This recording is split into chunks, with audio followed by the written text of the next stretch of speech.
There's something for every imagination at your local comic shop. Visit comicshoplocator.com to find a store near you.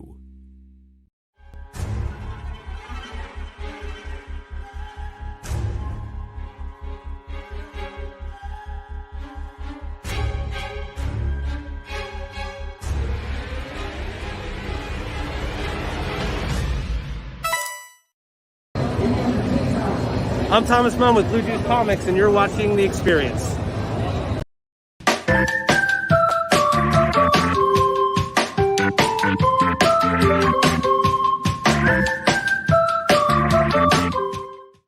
Hey, good afternoon, everybody, and welcome to the Dan Wickline Show. I am your host, Strahd, and today my curse is I am joined by Kyle Northrup. I'm on the wrong side. Nope, he put you on the right side. I know, but at first I was on the wrong side, so you're pointing the wrong direction, Strahd. Yep, today we are going to finish our talk about Dungeons & Dragons, preparing for a new campaign. Yesterday we focused on players and some of the things you can do. Today we're going to focus on telling this, being the storyteller, being the DM. R.I.P. Falcon and Winter Soldier poster. Yeah, I took it down finally today. For an interesting, I was having to film a video to go with a Kickstarter that's going to be starting up for a project I wrote. I'm actually going to be part of my first Kickstarter. But so we're going to have you on to interview yourself for your show where you interview people who are doing Kickstarters? Yes, we are. But I'll pre-record it, and I'll just do that thing where I'm talking to myself like all those YouTubers do now. Like the Weird Al show? Yes. Yeah, we'll do it that way. Mm-hmm. So, that was a reference you weren't expecting, wasn't it? Yeah, that was I wasn't expecting. Yeah, I noticed that we've got the New York Comic-Con spots, and a few of them have the guys doing the "Hey, this is," and you're watching the experience. I noticed that some of them wear their masks, which pretty much means we can do voiceovers and change what they say. I have hours and hours of video of people wearing masks. The reality is that I did promise everyone that I wouldn't put words in their mouth. But they didn't say I couldn't put words over their masks. Yeah, there you go. You could also superimpose the Experience logo on their masks. Oh, I have all kinds of plans. It's why we haven't seen much of that footage yet, because I'm editing like crazy, and there's a lot of it, and I'm doing things that is only going to be funny to me and maybe you. That's fine. We're the only real audience anyway. Mm-hmm. But the evil machinations, it's nice to know they're already started. Oh, yeah. By the way, I was thinking what we could do for a commercial for the show. It's easier to talk to you when I have you live. Is you remember the In Excess commercial or the video where they're holding the signs for the song? I don't remember the In Excess one, but I remember the Bob Dylan one. Okay, there's an In Excess one as well where they're just holding the lyrics for the song.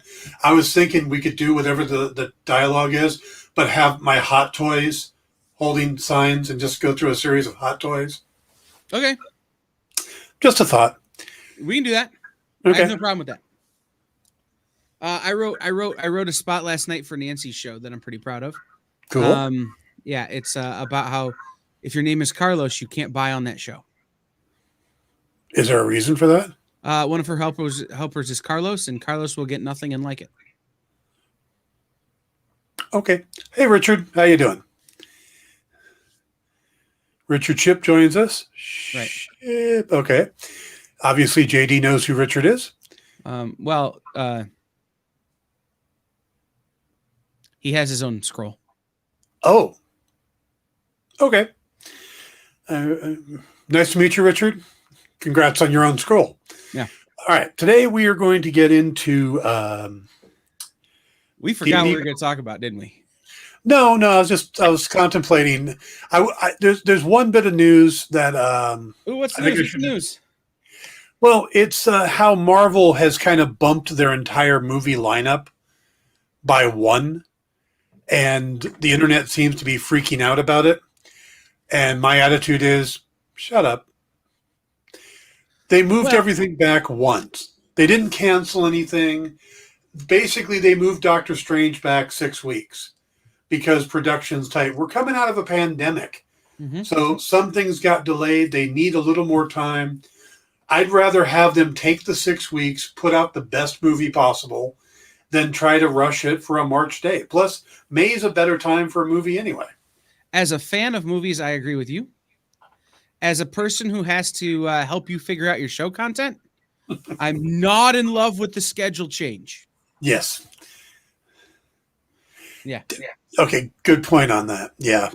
So, but we're going to have the Eternals to talk about soon, and Hawkeye, and then Book of Boba Fett, and Miss Marvel, and She-Hulk, and all these other shows. I have a feeling we're currently in the last drought. Though there was they did drop a new Marvel Assembled last night with very little fanfare, which is a behind the scenes of Black Widow. And I noticed that on Disney Plus, there are a few deleted scenes that are not part of the Blu-ray release. There's actually a deleted scene with her talking to General Ross, showing her actually escaping from the back of the van. And in it, we see a different fate for Taskmaster. It's kind of interesting. Yeah. I don't know. And JD, are you talking about the producer strike? Because I read that was dealt with, that they had reached a deal. They did. If there's another strike, then yay, strike. They've reached a deal for Hollywood. It's not international. And now that there's kind of some word or some grumblings that perhaps the deal isn't quite as good. They've reached a deal, but it hasn't gone out and been passed by all the members of the IATSE or whatever it's called. So not 100% yet, but there is a deal in place. They just need to get it ratified. Richard says, Black Adam, on the other hand, I'm very excited about. Chip, that's racist.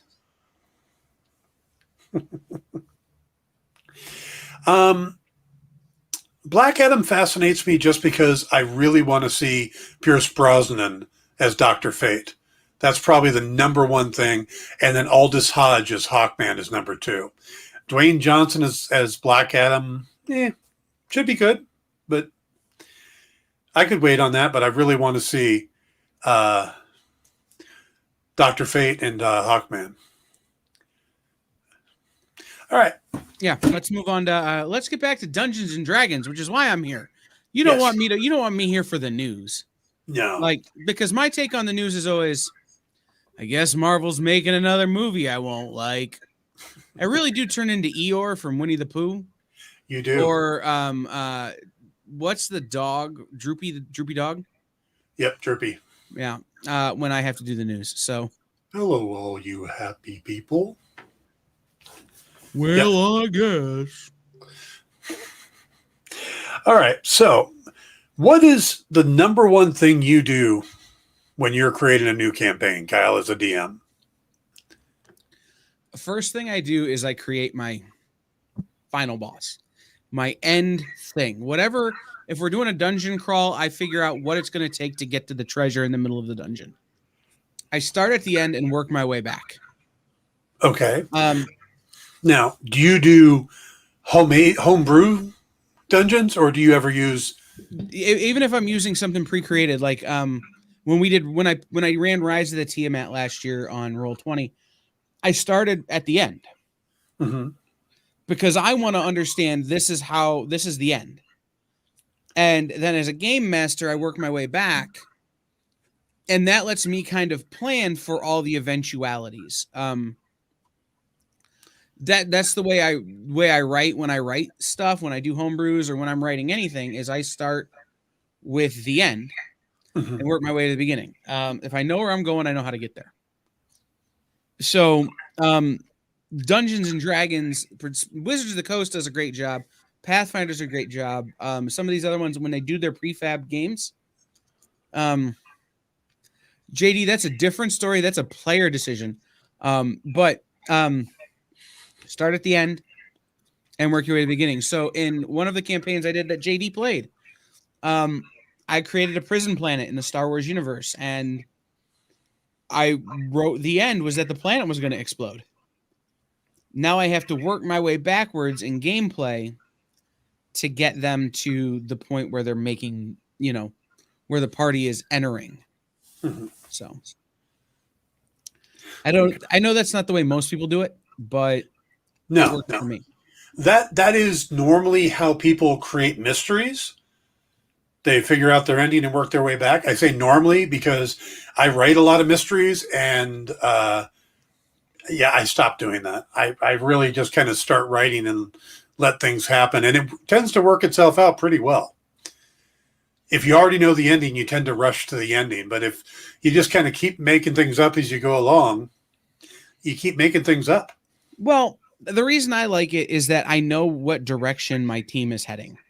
Mm-hmm. Once they start making decisions, I have to branch out from there. Yeah. But in the end, they're always heading to the same point. All roads lead to Rome, as it were. Yeah. So now I'm going to disagree with you from a simple fact is I think the first thing I want to do when I create a campaign is figure out who's playing it and how they want to play. And maybe the difference is that I spend a lot less time playing home games. Mm-hmm. And a lot more times at conventions. So I have to have a campaign that any 6 or 8 or 4 random people can sit down in, and it will run. Okay. So that's a perfect illustration right there. First thing you got to do is figure out what's your purpose. Are you going to run a campaign? I had a birthday campaign. My nephew's boyfriend had a birthday party. We were having he's never had a birthday party. His birthday party, he wanted 3 things. He wanted as much Chinese food as we could make at home, which we did. He wanted a choco flan, which I learned how to make. And he wanted to play Dungeons and Dragons in a one-off session. So that's when I ran the campaign I came up with. And yeah, so knowing that, I had pre-made characters, we could just sit down and go. Now, on the other hand, like this campaign I'm starting now, I look at who's playing and what our purpose is. If you've got a group of murder hobos, you probably want to do a dungeon crawl or something that doesn't need a lot of, figuring things out, not a lot of puzzles, not a lot of investigation. Waterdeep Dragon Heist, not a good group, not good for a group of murder hobos. I found that out the hard way. Although I love the idea of throwing that stuff at murder hobos. Yes. One of the great stories, and I don't know, JD, in the comments if you were there for this, and I remember it was the day the Browns traded Peyton Hillis to the Chiefs. That's how I remember it, because me and my friend Will, who we played in a campaign together, had gotten pretty significantly drunk. Okay. And the dungeon master was Will's wife, and she was having none of this. So that day, rather than let us be murder hobos, which is what we kind of did, mm-hmm. Everything was a math problem. And we were drunk playing this game. Nice. Everything was a puzzle. Everything was a riddle of some kind. Mm-hmm. And what it did was it forced us to focus on the game we were playing and the story that was being told, rather than just the strategy we had been employing. Yeah. And then she threw a giant spider, Dave the hermaphroditic spider, at us, and we had to kill like 65 spider babies. See, as a player, I love puzzles. I love doing the mysteries and stuff. My first DM was Matt Hawkins from Top Cow. And I spoiled so many of his plans. We had one of the first things we came across what was supposed to be this group of dwarves in an encampment or in a keep, that when we get there, there's suddenly 4 storm giants standing on top of the keep ready to fight. And I'm like, that makes no sense. Why are there storm giants there? And Matt went out and bought 4 storm giant miniatures, which are not miniatures, had them all set up, had to keep the whole thing. And all our guys were ready to run in there and be murder hobos. And I went, I'd like to dispel magic. And Matt says, on what? I said, the first storm giant there. He's like, you're doing what? I said, I want to dispel magic on him. It's like, oh, okay. Boom, 20. He goes, the storm giant disappears and you see one very confused dwarf caster standing there. I'm like, they're fake, guys. We're good. Right. No, and so that's the other part, right? Like, of being a dungeon master, and we're going to get to that, is the improvisation. Yeah. When your party breaks your game.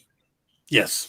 Which they're going to do in one way or the other. Either they're going to do dispel magic on your storm giants, or you're going to have the other way where you're doing a big mystery and they're supposed to be investigating and they're not. Right.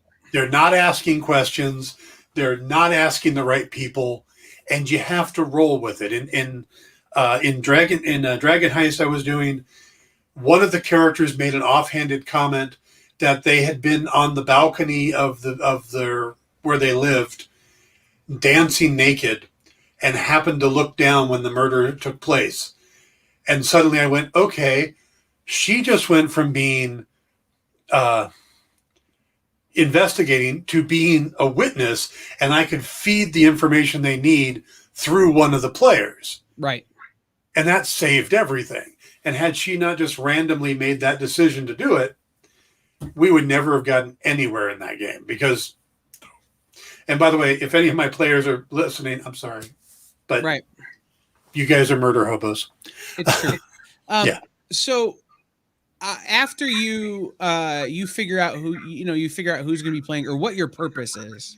Yes. Now you can kind of, if you're going to use a prepackaged campaign, you can pick the right campaign, right? And as a game master, picking the right campaign is super important. Yes. This is one of the lessons I learned the hard way.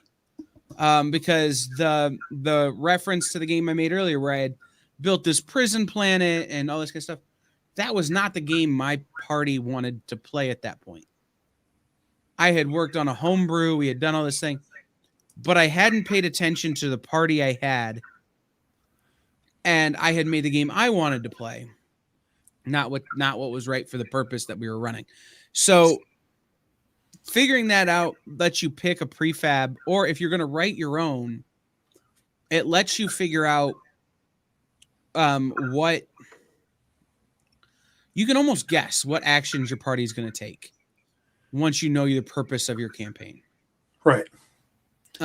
If you're building something that's meant to last 10 years, you're going to play every 2 weeks for 10 years. You're building a massive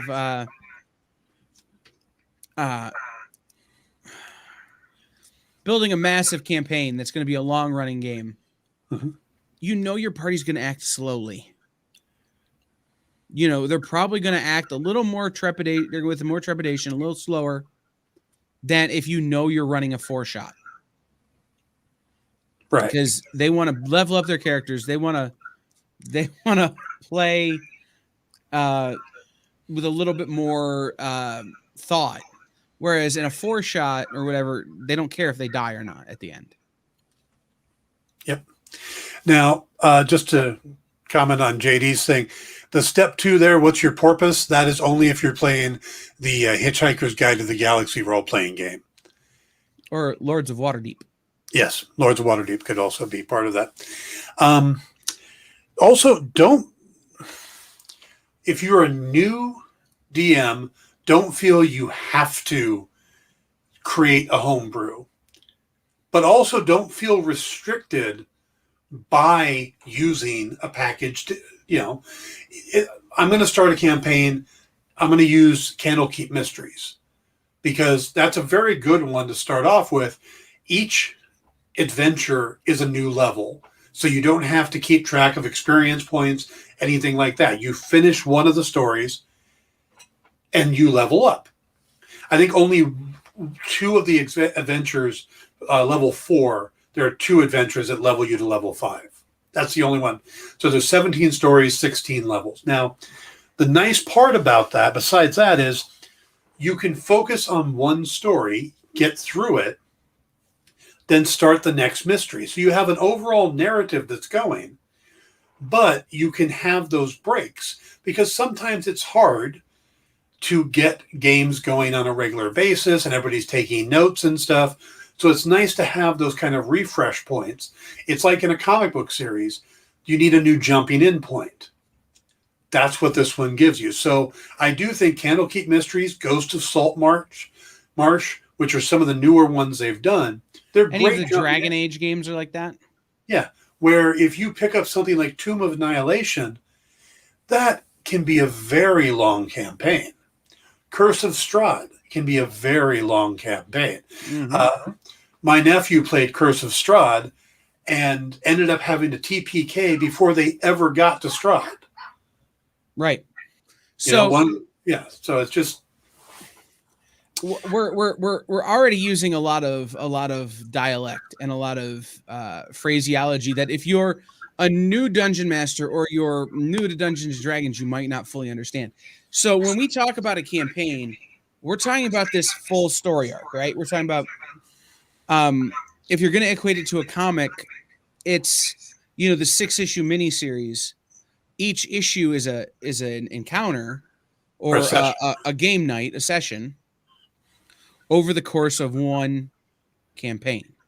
Mm-hmm. So the think about it this way is when you've got a group of people together and they've agreed to get together for 10 nights to play for 4 hours a night, they're giving you 40 hours. So a whole work week worth of time in this game.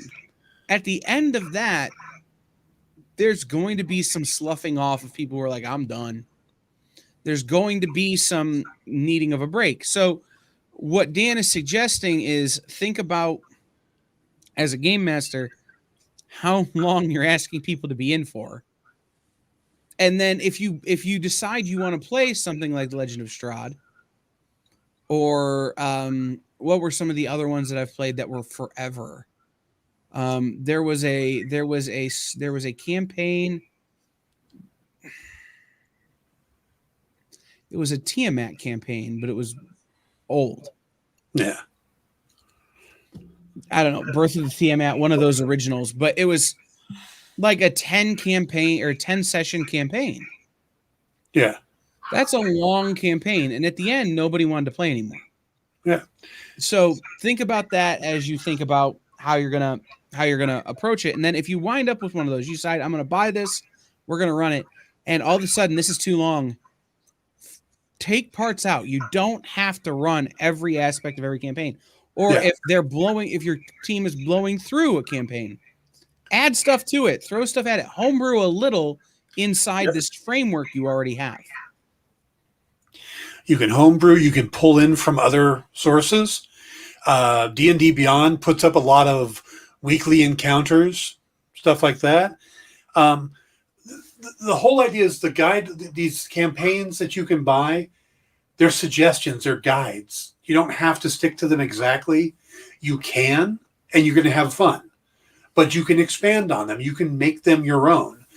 So, and when you become more of an experienced DM, you then can do a whole homebrew campaign, stuff like that. I mean, probably the best example of a homebrew campaign that's gone on for a while has to be Critical Role. The second campaign went for almost 100 sessions. And that's all homebrew. That's all out of Matt Mercer's head. But again, and I said this yesterday, I'm going to say this again today.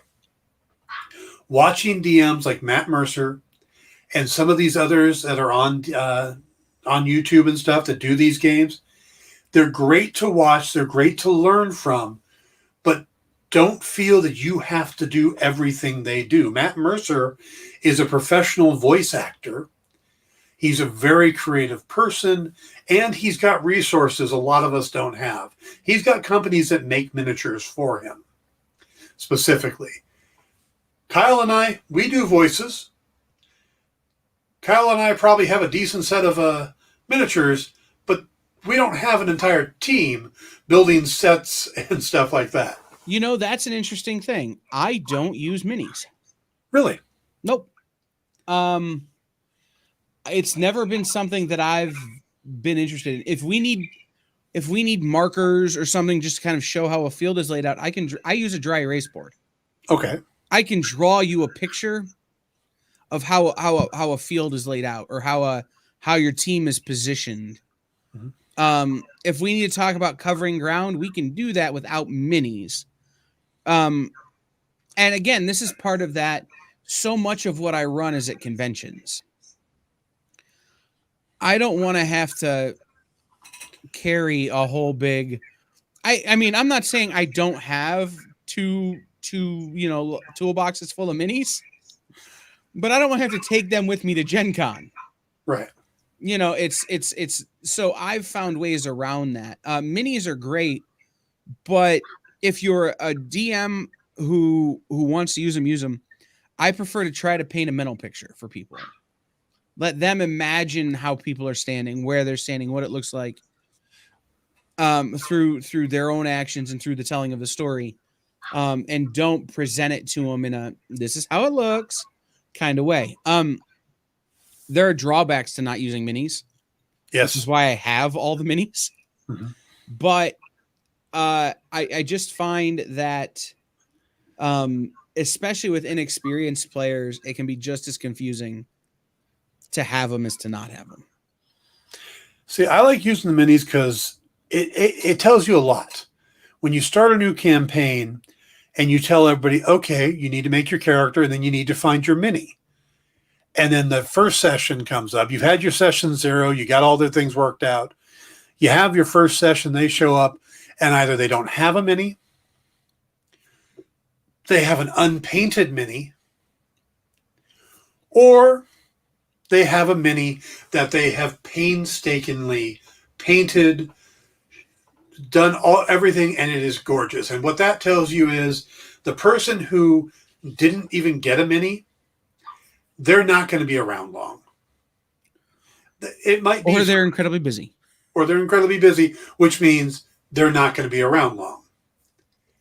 The person who has one that's unpainted, they're busy, but they still put in the effort, and they're probably going to be around.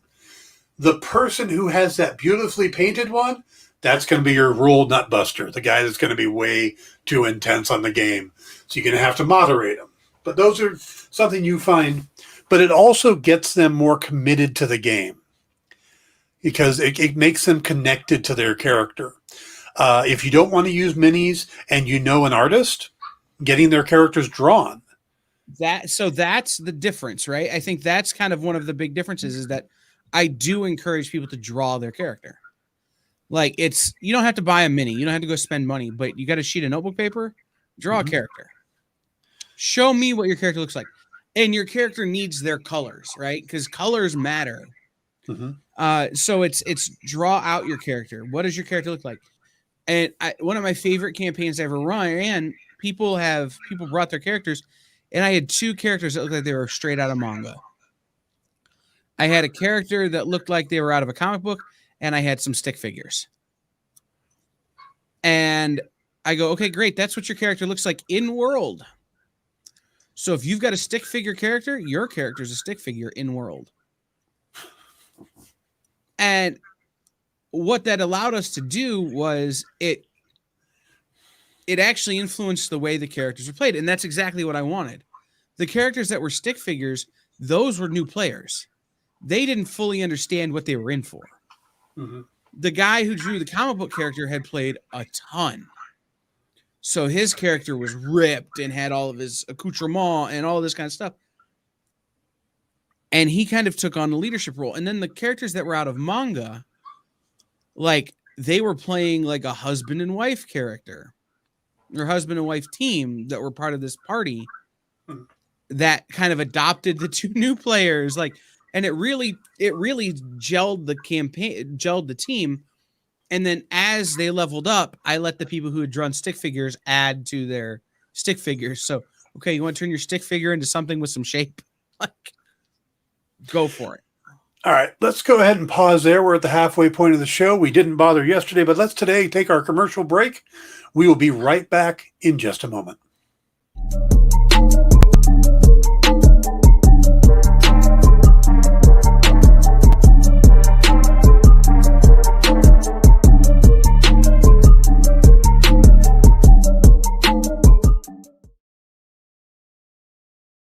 Hi, I'm Brian Haberlin, and I want to tell you a little bit about my new book coming out in October, Hellcop. Hellcop's been rattling around my brain for decades. When I launched Avalon Comics with Whilce Portacio, Hellcop was one of the initial launches, but I was wearing a lot of hats back then. So I gave over the reins to Joe Casey and Gilbert Monsanto, and they did a great job, but it was my baby. If you look at sketchbooks I've done over the years, there's Hellcops throughout. There are pages started, stories started.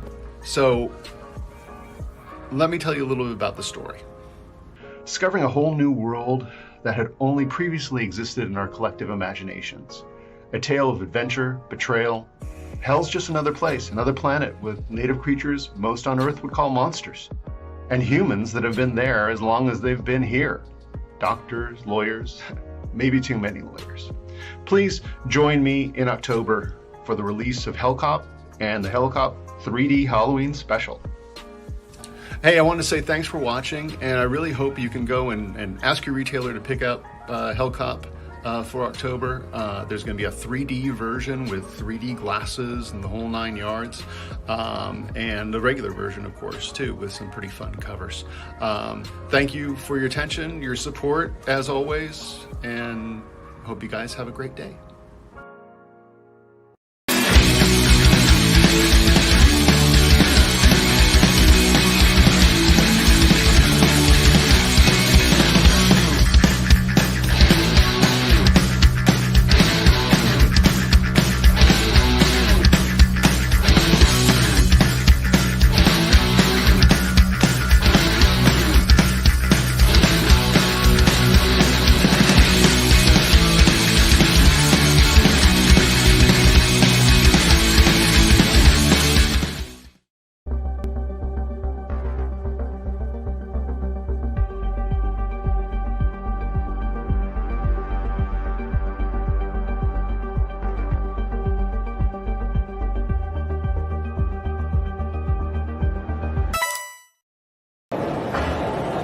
Hi, I'm Nathan Fox. I'm chair of the MFA Visual Narrative program at the School of Visual Arts, as well as co-creator and artist on the Weatherman series through Image Comics. And you are watching The Experience.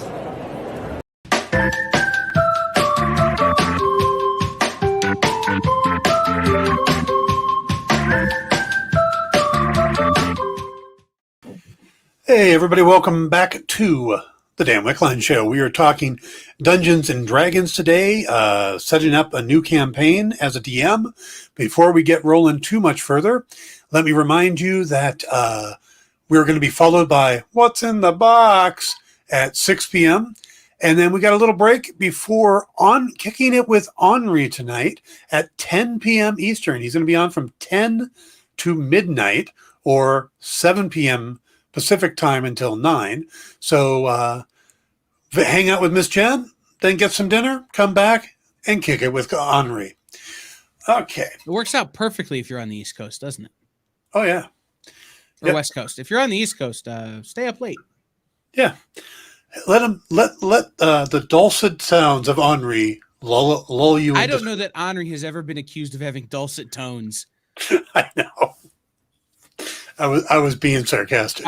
So I was in booth with Henri at New York Comic Con for a while, and that man doesn't drink caffeine, doesn't take caffeine of any kind, and yet somehow he still seems like he's on a weird caffeine high. And also, it's not cocaine, which was the other thing I suspected. That dude just loves selling comics so much. I hear it's the barium enemas. You know, it's possible. But no, that dude just loves selling comics so much. It makes other people uncomfortable.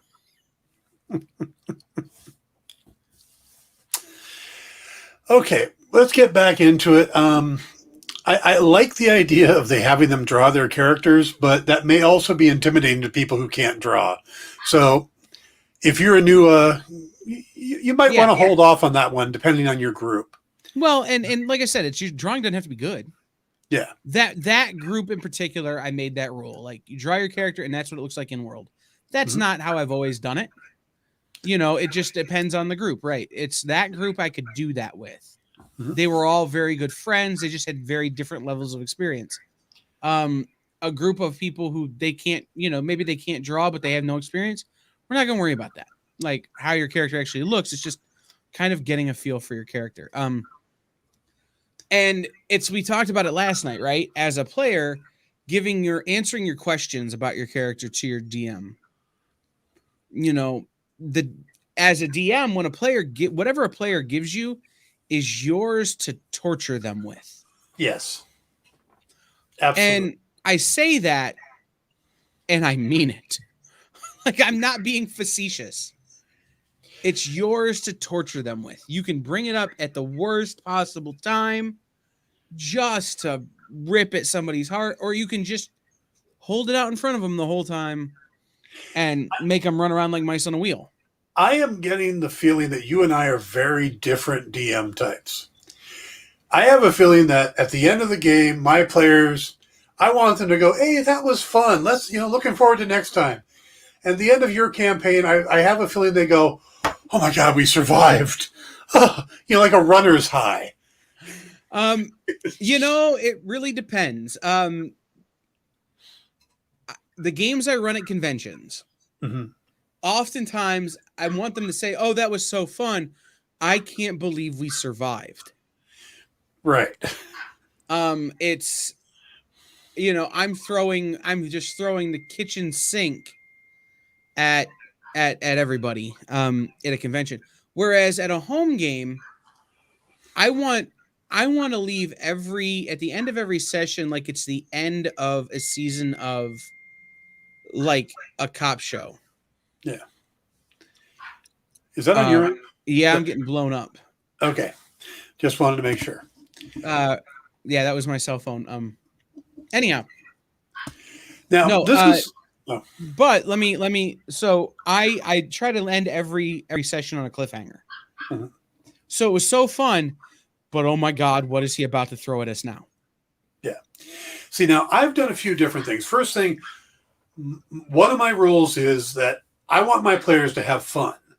So I'm going to try to adjust on the fly. If I see a character's playing a certain way and it's not really going to work with what I'm doing, I'm more concerned. I'm going to try to shift to them because I want the players to have fun.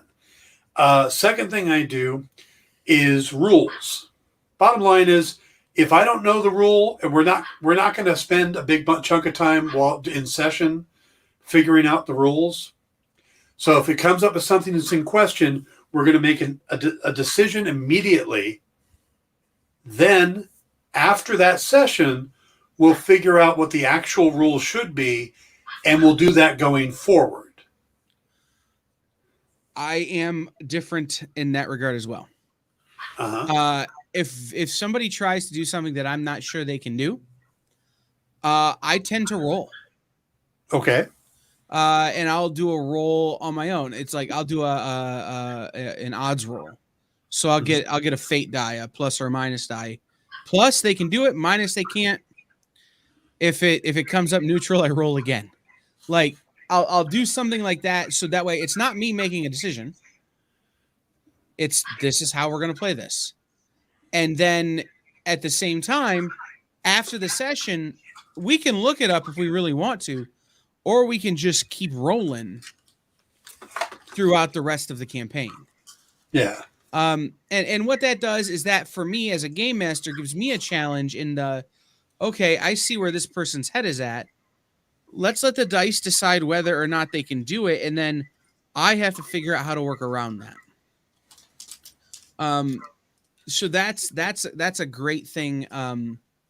But that's a great difference between game masters, right? Like you make a decision as a party, as a team, and then you figure out what the right rule is and you enforce it.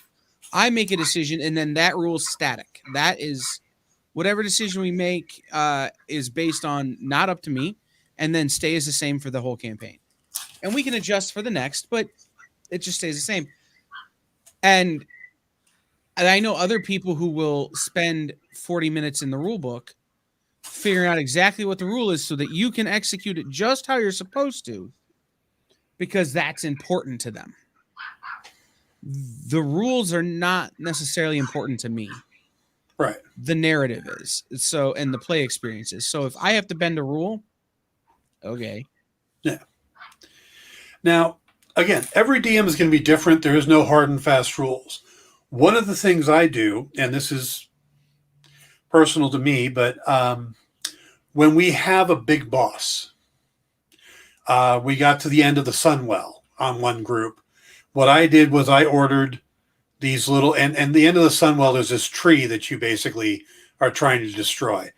And I ordered these little pendants, which are just trees. Okay, we took on, it goes to salt marks. We had a giant kraken that we took on. So I gave these out, little octopuses. And we did a Christmas one-off where I went to the dollar store.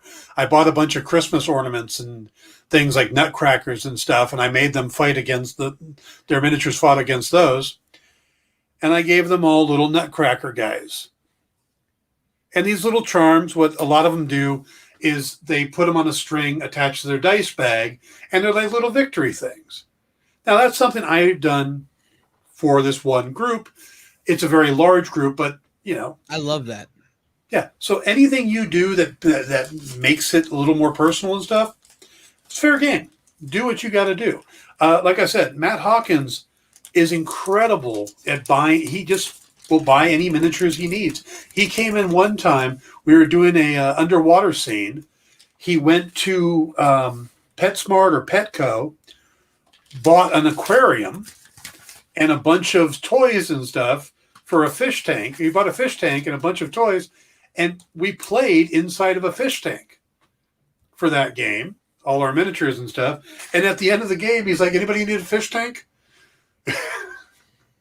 Everybody's dice are clammy. And we were, the miniatures were in the fish tank. yeah, but you're like reaching in and moving your miniature, and then you got to roll your dice, and they're all wet. It's, oh. But it got us into that session. That was really cool. I am rather another thing that's maybe a little different about me is that I'm into the music. Okay. So I'll spend hours putting together a playlist to play during the session. Oh yeah, I've had a couple DMs that do that. And I'm not the kind of guy who's gonna go to PetSmart and buy a fish tank. But you're kidding yourself if you don't think I'm going to put together music and then make it sound like you're underwater. Yeah. Put some effects on it, make it sound like you're underwater. Like that's one of the things that I like to do. One of the campaigns I regularly run is a campaign called Hunting Grounds, and it's a one-shot campaign in a mechanism called Clockwork Dominion, which is a game I helped develop. And I run it at conventions. So Hunting Grounds is set in the wilds of Africa. And you're actually hunting a chimera. And so half the party are gentry, English gentry, and half the party are natives to Lagos. And so the music I usually use is very traditional tribal music from Africa. And I'll just put it on my phone real quiet, sitting on the table at the convention. And then as we get to the point where we start to encounter the chimera, I switch to some more intense drum-driven tribal music. And I turn it up a little bit. And it's all a little bit subliminal. But when I don't do that, the party tends to be more calm and think about things. When you hear those drums, like Doctor Who, when you hear the drums, your heart rate goes up. Your brain starts to think a little faster, and you start to reason a little less, and you make really bad decisions. And that's a little thing that I do. I love the idea, though, of making it interactive, like with, you're in the desert, let's bring in some sand. Yeah. Or you're underwater, let's do it in a fish tank. Like, yeah, I do love miniatures because I think it brings a better visualization. I've played online using like Roll20, and where I hate how clunky their maps are, I'd still rather use that than just, everybody sitting around talking. I like having that visual aspect. But what got you into DMing? What got you to DM the first time? I was handcuffed. I really was. So I was an alpha tester on this game, Clockwork Dominion. And they needed people to run games at conventions. Was the long and the short of it. So I started DMing there. And then the guy who had been running our long-term friends campaign moved away. So my friend's wife took over, and then she got burnt out, and so then I took over. And then not long after that, like, stuff fell apart. But the idea of being the one who tells the story is the thing that keeps me going back to DMing. Yeah. I love being a player character, but more than that, I love being the narrator character. The person who goes, you look out over the savannah at the tall grass, and it's swaying back and forth in a gentle breeze, and you start to see a split, and as it's approaching you, you can't tell what's in it until at the last second you hear the roar as a lion, kind of painting that mental picture of a lion leaping out of the tall savanna grasses, trying to bite your throat out. Like, it's and then seeing the way people's wheels turn when they realize that they have no guns and a lion is bounding at them, and they're about to be something's dinner. What do you do? Is one of my favorite things. And then to get to the end of the campaign, and either the whole party is dead, or the party has survived, or some mix, and people go, man, I really thought we had a chance, or I can't believe we survived, or that was an absolutely brutal story, is the other thing that really drives me as a game master, because I can tell the story however I want. So it really depends on how you play as to what happens to you. Yeah. But people don't feel like it's that way. So that's the other part that brings me back to game mastering. I got into it on a fluke, and it's turned into something I really quite enjoy and don't get to do often enough. Interesting. Yeah, I got in to it. I was playing this group with Matt and them, and the popularity of D&D has gotten so much that my girlfriend's teenage daughter said, Dan, can you teach me how to play D&D? Like, yeah, I guess I could. And then her brother went, I want to play too. And then Lisa's like, me too. So suddenly there was a group, and I was going to DM. And as I started playing, I think I DM'd one session. And then I went to a friend's going away party, and a bunch of other people were there. And I walked by, they went, and Dan can DM for us. And I went, wait, what? Mm-hmm. And next thing I know, I had a second group. It's because you're a writer. Yes. Yeah, and the thing for me too is it's when you have a writer who's your DM, the story is always so much more, or it's always so much stronger, because writers have this sense of narrative. They have this sense of plot progression. Yes. And they understand how to move characters without characters feeling like they're being moved. I've played games where you have people who aren't writers, who aren't creatives, who are running it, and it's like, okay, you beat that guy. Now you walk to this other city.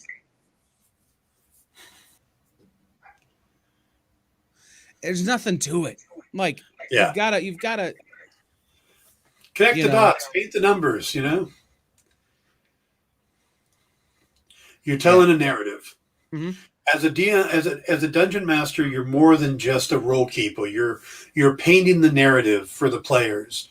You're connecting all the dots. You're bringing the story together. Right. And again, whether you're doing a homebrew cafe or homebrew campaign, you're doing a something you find off the internet, somebody else's creation, or you're doing one that you bought from Wizards of the Coast, or you're playing Call of Cthulhu, or a fate dice system, or something like that. Whatever it is, you're telling a narrative story with these players being the active characters in it.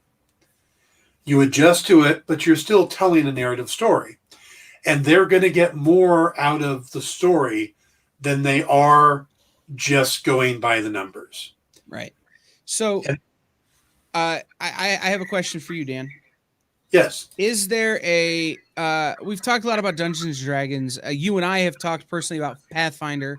Mm-hmm. Is there I know I've mentioned Clockwork a couple of times. Mm-hmm. Is there a game or a world that you'd like to work in that's not maybe one of those big Pathfinder D&D kind of? I do like Call of Cthulhu. I've ran a couple games in that. I do like the idea that you're not really trying to win anything. You're just trying not to go insane. Yeah. I haven't had a chance to play much in other systems. I'm a huge fan of the Dresden Files, and I know there's a Fate game based around that. I've played that one. Yeah, I'd love to play that. I don't know if I'd want to run it, but I'd love to play it. Yeah, I definitely wouldn't want to run anything really in the Fate core system. It's a very tough system to DM in. And I know that just from having played in it and watched the DM struggle. So I would like to play in more systems. I got a chance to play in that Star Wars system that I think that you talked about the other day. I got to play a one-off session in that. That was absolutely a blast. Hell, when I was a kid, the only role playing I did when I was younger was the Marvel Superheroes game when that came out. And I only got to play that a couple times. But I really do like doing the role playing stuff. But again, I've only gotten to play as a player a handful of times. I'm usually put into the DM role. Yeah. So there was a couple that I kind of wanted to recommend that are things that I've encountered over the course of my career. There's a game called Godlike. It's out of print. If you can get a hold of it, do it. But it's a D10 based system where every player essentially has a superpower, but they're humans.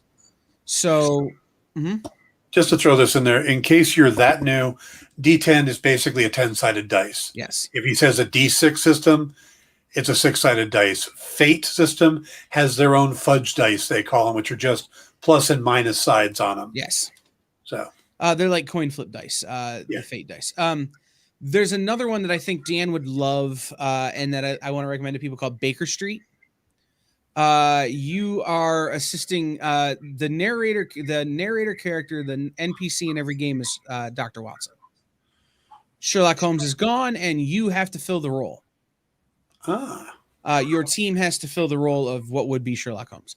And you can pick up Baker Street on Drive-Thru-RPG and some of those places. I got a show for the home team in Clockwork Dominion, which is actually a card-based mechanic, no dice at all. They have their own deck of cards. But there are Drive-Thru-RPG is a great place if you want to just try some stuff. Right now they're running a Halloween sale over there, where you can pick up stuff that's from, Deviant or games that are actual D&D or Pathfinder campaigns, but also from a lot of these other smaller RPGs that maybe you've never heard of, that for a couple bucks. Mm-hmm. And you can try stuff. There is probably a role-playing game for whatever your particular taste is. There absolutely is. You don't have to just go fantasy. There's horror, there's westerns, there's post-apocalyptic. Modern day, there's everything. Like I said, there's a Dresden Files one if you're into urban fantasy. There's all kinds out there. Star Wars, sci-fi. So this may differ from Kyle. I do recommend starting off with one of the bigger ones because they're more accessible. For something like Dungeons and Dragons, you have D&D Beyond. You have a lot of references online, a lot of videos online that can help you out. Call of Cthulhu is another very popular one that had a rejiggering not too long ago, and the system is really good. But once you get a little experience, explore, try these other ones, but the bottom line is have fun. These are supposed to be fun. Yeah. Like I said, I want to play with Kyle. Well, I want to recommend Drive Through RPG just one more time. There's a lot of free resources there if you are just starting out. D&D can be a very expensive hobby. It can. Especially if you're buying books and maps and charts and all of these other things you're going to need. Drive Through RPG has a lot of stuff for free that will, at the very least, get you started. Yeah. So does D&D Beyond. Yes. There are a bunch of other resources out there, too, that you can check out. Don't be afraid to just get a group of friends together and try it. And if it sucks, it sucks. Mm-hmm. But a night of hanging out with your friends, trying this new thing is better than seeing Venom 2, Let There Be Carnage. So give it a shot. All right, guys, that's going to wrap it up for today. Thank you for tuning in. We'll be back next week with a whole new batch of shows. We'll figure out what they're going to be as we go. And Kyle and I will be back on Tuesday with In Stores This Week. Maybe a truncated version of it, but we shall see. And stick around. Happening. Yeah, stick around for Miss Jen with What's in the Box. And then come back tonight, later on, for Kicking It with Henri. And see just how amazingly hyped up he can be at 10 o'clock at night on the East Coast. Yes, he will kick something. I guarantee it. That's right. I'm pretty sure we could just hit jumper cables to him, and he could, light the city of Chicago. So, folks, thank you. Have a great day. We'll see you soon. Good night, everybody.